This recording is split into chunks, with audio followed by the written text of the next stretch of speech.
we're actually in a tough place right now. It's at 108. I see all kinds of kvetching and people worried about it, scared, and who knows, maybe it breaks down to 102. I don't really care. I'm quite confident that this is just a shakeout. We're getting rid of a few of the tourists, and that by the end of the year we'll be at 140. Right. I don't think this cycle's dead. I don't think this cycle's over. We're kind of right at the power law value for where it ought to be right now, and we tend to go up to a kind of one standard deviation above that. I believe that in this cycle, sometime next year, we'll probably see 180, 200, maybe higher. I don't think we'll see 1 million in this cycle. And I think off of that, by the way, off of that 180 or 200, when the last people come in and everyone gets all levered up, guess what? We'll probably have a 50% correction and come back, to clean out a lot of people. And that's sad. I mean, I'm very comfortable buying it right here. Bitcoin is currently trading around $111,000, causing mixed feelings among investors. Some are worried it might dip to about $102,000, while others see this as a healthy shakeout, clearing out short-term traders. Confidence remains strong that by the end of this year, Bitcoin could rise to $140,000. Looking ahead to next year, it's expected to reach between $180,000 and $200,000, reflecting ongoing adoption and market momentum. Although a possible correction of around 50% could follow those highs, typical after rapid gains, the overall cycle is far from over. The current price aligns closely with the so-called power law valuation, suggesting Bitcoin is near its fair value in this cycle. Historical patterns show such corrections help reset the market by removing excess risk exposure. The anticipation of future price growth keeps many long-term investors comfortable buying now, despite short-term volatility. Meanwhile, recent news highlights increased institutional interest and ongoing integration of Bitcoin into financial markets, reinforcing its status as a key digital asset. This growing acceptance alongside its capped supply gives Bitcoin unique qualities as a store of value, distinct from traditional assets. These factors contribute to a bullish outlook on Bitcoin's medium to long-term potential, even as the market experiences routine fluctuations. In a conversation with Michelle McCory, Lawrence Lepard, a financial expert, shared deeper insights on Bitcoin's performance compared to gold, as well as forecasts for the coming years, exploring the fundamentals that drive value in these assets. Let's watch clips from the interview for further insights. Please help us like this video, subscribe to the channel, and turn on post notifications for more content. Thanks for sticking with us. Enjoy the rest of the video. If you look at historically when we were on a gold standard, and you don't have to be fully reserved, you don't have to have every dollar backed by an equal amount of gold, but you generally got to be 30 or 40% reserved. We need to be at a gold price of between $20,000 and $90,000 an ounce, and we're at 3,500. So that's how much fiat money we've created. And so, what I think the government would need to do is it would need to say, look, in my view, what they should do is they should come out and say, look, Keynesianism is broken. Debt's a bad thing. We are going to now create a new dollar. 10 old dollars is worth one new dollar, and one new dollar is exchangeable into gold at X rate. And the government stands ready to buy or sell gold at that rate. And we are now back on the gold standard. And fully convertible, both Fully ways. convertible? Fully convertible. Yep. Back, well, at the price. Now, it doesn't have to back all the money supply, but the price would then equilibrate to a point at which people trusted the money, right? If they set it too high, everybody would be turning their gold in to get dollars. And if they set it too low, everybody would be buying gold, shoving the price up. And so, the market price of gold would be the new value of the dollar if the dollar is tied to gold. And in turn, the same thing could be said of Bitcoin. I mean, you could just look at Bitcoin as digital gold. It's really the same set of equations. So the problem is nobody knows what the correct price is. And the further problem is that this is an enormous one-time shock and would be highly inflationary. I know that Luke's belief is that what we should do is just run high inflation for a bunch of years until we get debt to GDP under control. And that's an alternative strategy, and that's probably more likely to be what will happen. But, the way to get there is to do a reset. I mean, the hard reset is, we go Stephanie Kelton, we just print all the money, and the dollar literally becomes worthless, like it was in Venezuela or Weimar. And at that point in time, people are exchanging silver coins and Satoshis to buy and sell goods and services. And and the new currency becomes, either silver, gold, or a Satoshi. But anyway, there's no doubt there's a lot of gold coming in the United States. And yes, backing the Treasury market's the most vulnerable part. And so going and making, the Judy Shelton, let's have a gold-backed Treasury offering, does make a lot of sense, and would possibly be a way of maintaining the United States as it is, and with, the dollar as somewhat of a worldwide reserve currency, a worldwide reserve asset. Do keep in mind, though, that if you do that, you're going to basically say to a bondholder, you can get back at the end of the term. I mean, the way Judy wrote it in her book is at the end of the term, you can either get back the dollars or you can get back the gold, whichever is larger in terms of value. Well, if the gold goes up a lot in price and the U.S. is guaranteed to get it back, well, then the U.S. is going to have to go out and buy the gold to give it back to that bondholder, and that's going to be expensive, and that's going to increase the deficit. So, there's really no free lunch here with any of these programs. And I mean, at the core level, Michelle, what should be going on really is people in Washington should have their hair on fire about we've got to stop spending so much money. We've got to balance the budget. We got this new emerging form of sound money called Bitcoin, and the United States, has more Bitcoin than China, and has within its population a lot of people who have more Bitcoin than the Chinese. And one could argue that if you take Saifedean's point, which is that the soundest money always wins, Bitcoin is sounder than gold from a stock to flow ratio. So. And I think ultimately will become the reserve currency. I mean, we're talking decades now. And I know that, a lot of gold people don't like that. They have a hard time accepting that. But I've certainly made it through the wicket on this. And while I recognize there are risks to Bitcoin, I'm pretty convinced that in the long term, it's the winner here as the basis of sound money. So. And it's interesting because I think that there are people in the federal government who understand that and think that as well. We know Moran is a Bitcoin bug. He's tweeted about it. We know Bessent is positive on Bitcoin. Obviously, Trump's son is very positive on Bitcoin. And so, one could make an argument, and it's not a frivolous argument that, when Jason Lowery wrote his book, Software, software, that he talked about how Bitcoin would be a sounder form of money than gold, and would be strategically important for countries. That in turn, people have we've thought about maybe when we do this reset, we reset it on a Bitcoin basis.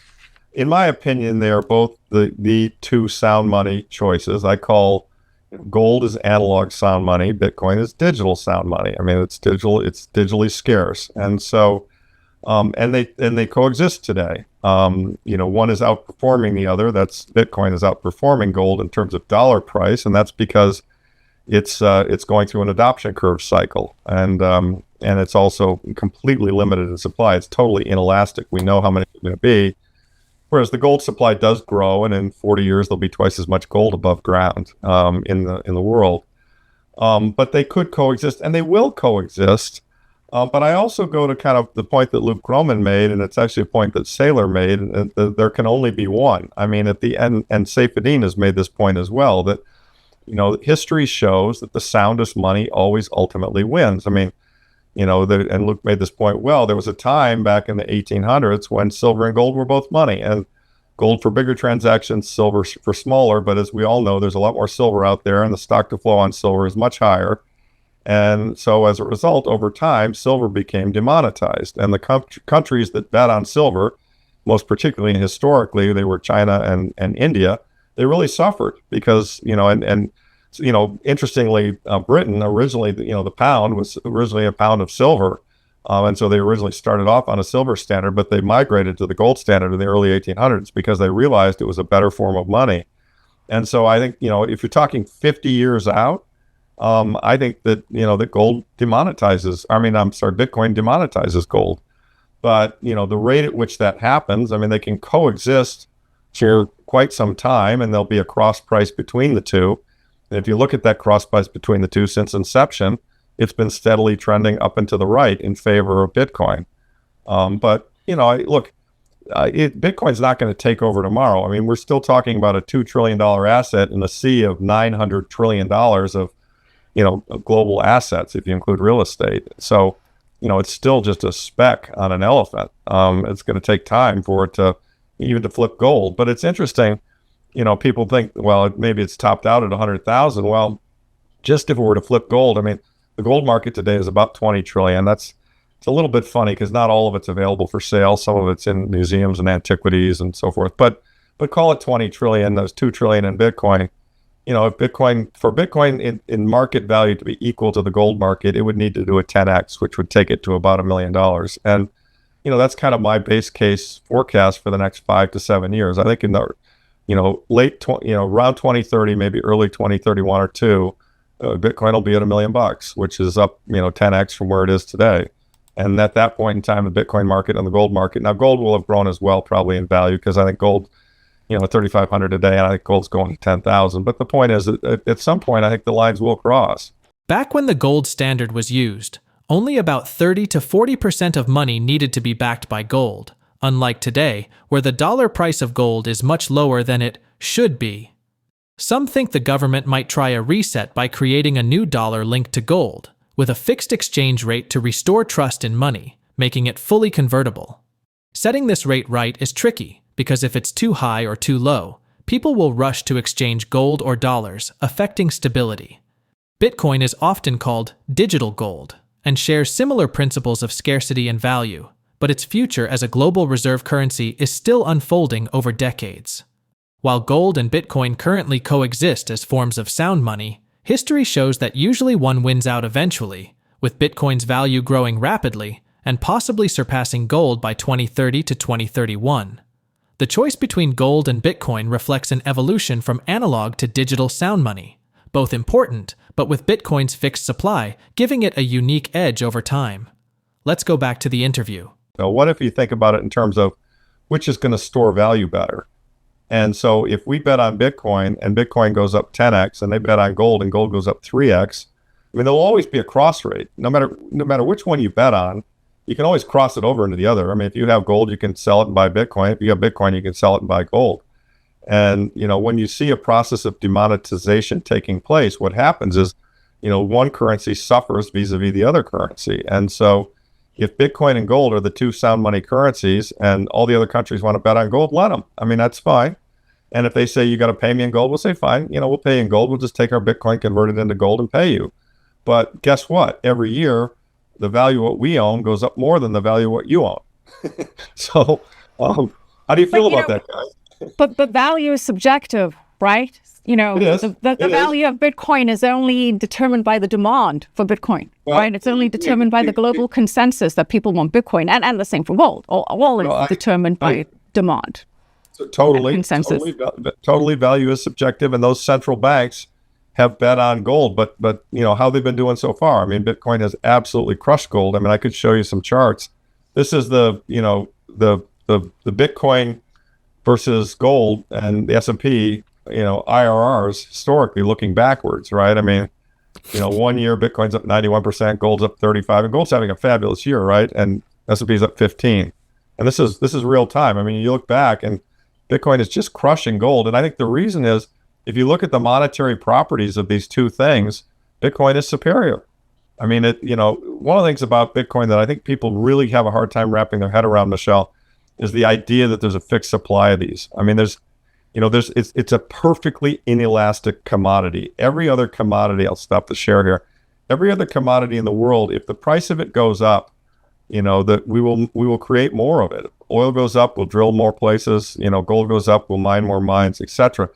Bitcoin, we know there are only 21 million. There will only ever be 21 million. And I think that's why a lot of people are missing, what's happening with the price on this thing, and how, Saylor's right when he says it's going up forever, Laura. I mean, I was at a gold show. I was at the New Orleans Gold Conference a year ago, and I said, guys, this is going to 1 million, and then it's going to 10 million. And I heard guffaws and laughs, and everyone thought I was nuts.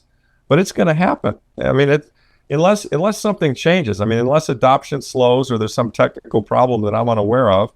And, it's going to happen because it's a trend in motion, and the dogs are eating this food, and more dogs are eating it as time goes by. And, it's superior in its qualities to gold. It's cheaper to store. It's easier to move. It's easier to verify, and it's limited in supply. It's like, okay, so, Why do I need gold?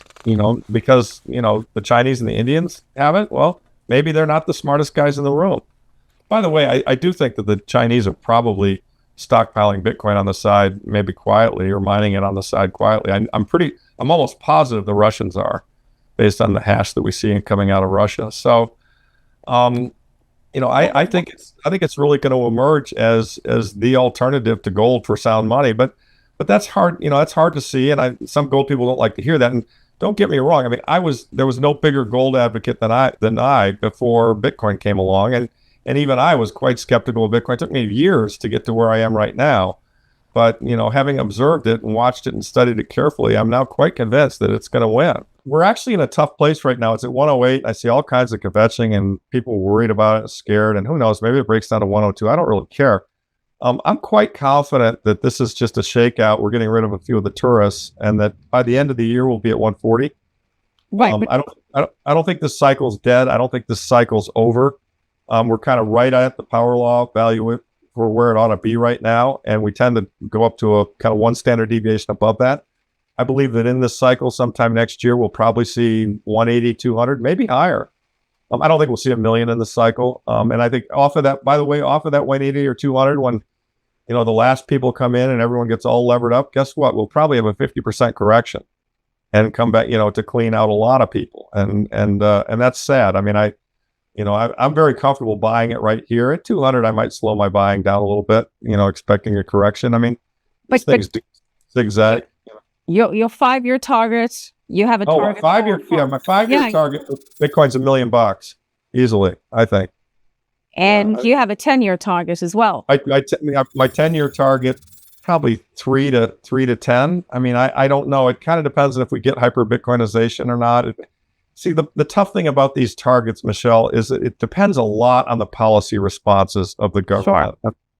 It depends on. I mean, look, I wrote this book and I called it The Big Print, and I don't want to look like an idiot, and I really hope they do a big print within 5 years. I'm pretty sure mathematically they have to, and if they do, maybe maybe I'll get a wider readership and people say, hey, that guy was smart, but there's some possibility they can kick the can for 5 years. I don't see it. But, I've been wrong before, and I could be again. So a lot of it depends on the policy responses. But, let's shift over to gold, because I think gold is even more interesting. So we're at 3,500. I think we're at 4,000.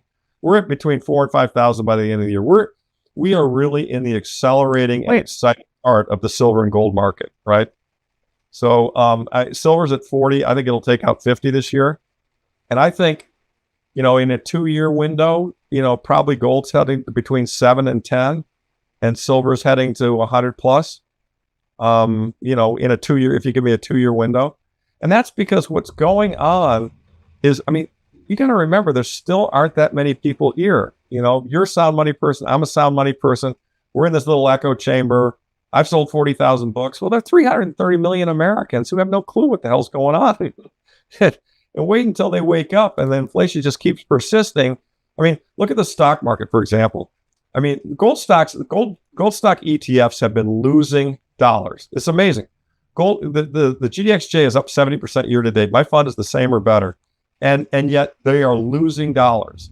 Lawrence Lepard explained that when comparing Bitcoin and gold as stores of value, people can always convert one into the other, and a process of demonetization often happens where one currency weakens relative to the other.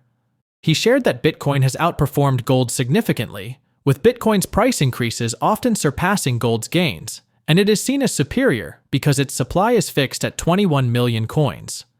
Unlike gold or other commodities, which can have increased supply if prices rise, Bitcoin's scarcity is absolute, making its value potentially more stable and growing over time.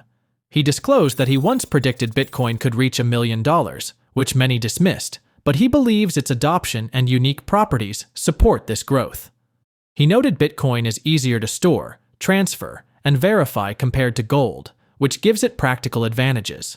Despite some countries favoring gold, he suggested that places like China and Russia might be quietly accumulating Bitcoin themselves. He admitted many gold advocates are skeptical, but after studying Bitcoin closely, he became convinced it will eventually prevail. He also discussed forecasts, saying that Bitcoin could hit $1 million within 5 years, depending largely on government policies and inflation responses. Meanwhile, gold, currently at around $3,500, could rise to $4,000 to $5,000 soon, with silver also expected to climb. The markets for precious metals are entering an exciting phase as wider public awareness grows amid persistent inflation pressures. Lawrence Lepard emphasized that although gold stocks have been rising, their dollar value can fluctuate, showing the complex dynamics investors face. As we conclude, if you had to choose between Bitcoin and gold as a store of value, which one would you bet on for the next decade, and why? What's your take on their chances to become the dominant sound money in the future? Please drop your thoughts in the comments below, share this video, and hit your thumbs on the like button. Thanks for watching. Don't forget to subscribe.